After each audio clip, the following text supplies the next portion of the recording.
Hello, in front of me I've got 8BitDo Pro 3 controller. In this video I'll show you how to calibrate control sticks on Switch.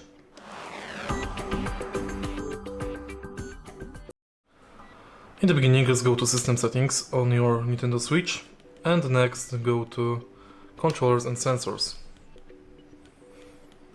Enter Calibrate Control Sticks,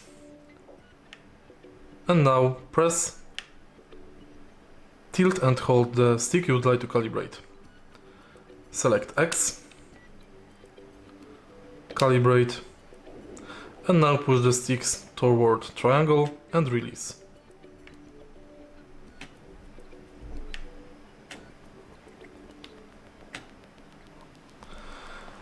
Rotate it, and it's done. If you find this video helpful, please leave a like, comment and subscribe.